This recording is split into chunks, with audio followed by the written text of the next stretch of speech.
Au cantonal, le bilan du Conseil général du Rhône de centre droit est de ne pas avoir accru la fiscalité, contrairement à d'autres, et à la ville de Lyon. Alors comment expliquer cet écart?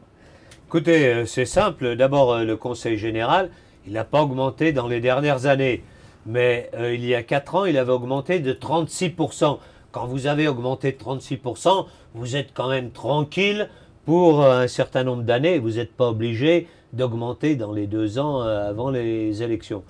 Pour les maires UMP, vous voyez, tout simplement, il y a eu une réforme de la taxe professionnelle, comme vous le savez. Pour vous, c'est la réforme de la taxe professionnelle qui explique cette Non, augmentation dans la réforme, s'il n'y avait pas eu la réforme de la taxe professionnelle, moi je fais depuis mon premier mandat les choses suivantes.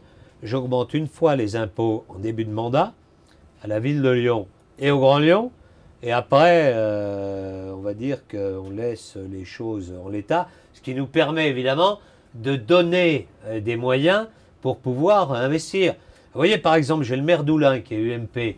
Il me dit, j'augmente pas mes impôts locaux. D'accord. Mais nous, à la communauté urbaine, on lui fait un métro qui va coûter 120 millions d'euros. Si j'augmente pas les impôts, je les fais avec quoi? J'arrête son métro? Non, j'arrête pas son métro parce que je considère que c'est d'intérêt de l'agglomération. Alors je le laisse ne pas augmenter ses impôts, dire à sa population, vous voyez, c'est la faute à Gérard Collomb. Alors il vient dire d'un côté, vous voyez, moi j'ai eu un métro, puis après c'est Gérard Collomb qui augmente les impôts. Vous voyez, il y a un lien un peu entre l'augmentation des impôts et puis le fait qu'il ait un métro. Est-ce que vous pensez, comme d'autres le pensent à gauche, que les impôts locaux et nationaux devraient augmenter après 2012? C'est pas que je pense s'ils devraient augmenter. Ils vont augmenter. Cette année, le gouvernement, ça c'est pas très très bien vu, parce que les gens ne sont pas toujours au fait, ils viennent d'augmenter les impôts de 10 milliards d'euros cette année-là.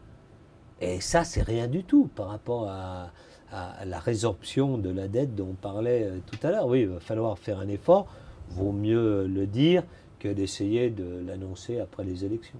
C'est plus honnête vis-à-vis des électeurs.